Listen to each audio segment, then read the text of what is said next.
Assalamualaikum warahmatullahi wabarakatuh. Halo teman-teman. Kali ini kita akan sama-sama belajar tentang teori belajar konstruktivisme.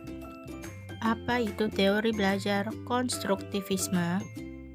Teori belajar konstruktivisme itu merupakan teori pembelajaran dasar yang mengembangkan kemampuan logis dan analisis murid yang berdasar pada pengalaman serta lingkungan sekitar. Selanjutnya, sejarah konstruktivisme. Revolusi konstruktivisme mempunyai akar yang kuat dalam sejarah pendidikan. Perkembangan konstruktivisme dalam belajar tidak terlepas dari usaha keras Jean Piaget dan Lev Vygotsky. Kedua tokoh ini menekan bahwa perubahan kognitif ke arah perkembangan terjadi ketika konsep-konsep yang sebelumnya sudah ada mulai bergeser karena sebuah informasi baru yang diterima melalui proses ketidakseimbangan. Namun, bila ditelusuri dengan mendalam, gagasan pokok konstruktivisme sebenarnya sudah mulai oleh Giambattista Vico, seorang epistemologi dari Italia.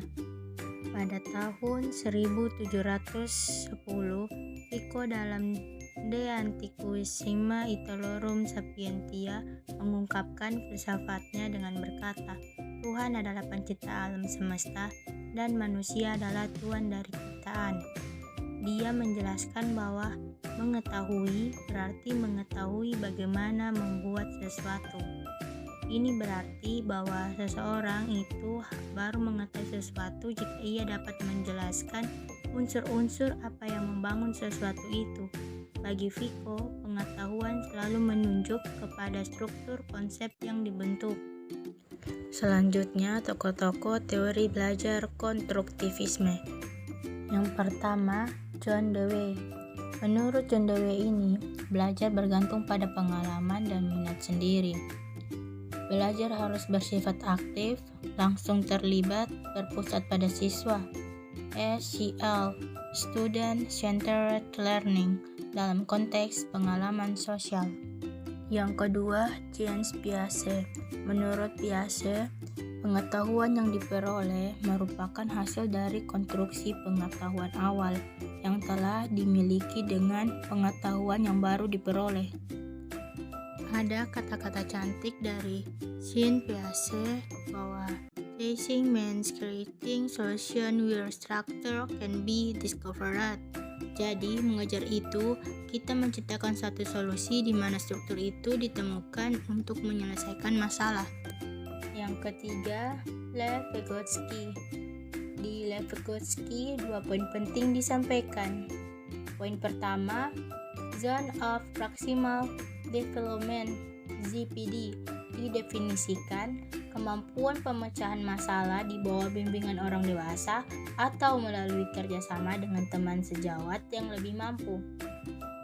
Kemudian, poin kedua, scaffolding. Pemberian sejumlah bantuan kepada seseorang selama tahap-tahap awal pembelajaran, kemudian mengurangi bantuan dan memberikan kesempatan untuk mengambil alih tanggung jawab yang semakin besar setelah ia dapat melakukannya. Selanjutnya, keterkaitan teori belajar konstruktivisme terhadap pendidikan. Dalam proses pengajaran dan pendidikan, teori konstruktivisme bisa menjadi usaha yang sangat menguntungkan.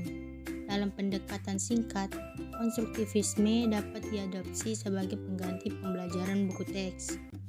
Adapun 4 jenis teori belajar konstruktivisme dalam dunia pendidikan, yaitu yang pertama konstruktivisme trivial, kedua konstruktivisme radikal, ketiga konstruktivisme sosial, keempat konstruktivisme budaya.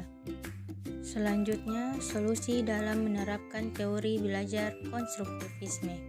Yang pertama, guru pintar harus mampu membentuk pemikiran siswa bahwa bekerja secara mandiri akan menghasilkan kegiatan belajar yang lebih baik.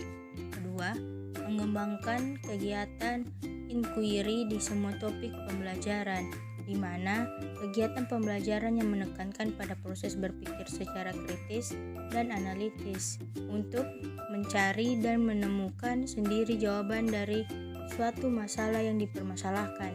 Yang ketiga, memunculkan rasa keingintahuan siswa terhadap suatu permasalahan melalui bertanya. Keempat, membentuk masyarakat belajar atau belajar dengan kelompok-kelompok tertentu. Oh iya, sesuai kata pepatah, tak kenal maka tak sayang. Perkenalkan, nama saya De Febrianti, Stambuk A401-22230, kelas F, Prodi PGSD. Video ini untuk memenuhi tugas mata kuliah Pendidikan Filsafat, dosen pengampu Bapak Surahman, SPD MPD. Jalan-jalan pakai Agya, mampir ke Pasar Bali Semangka. Demikian presentasi saya, semoga bermanfaat bagi Anda.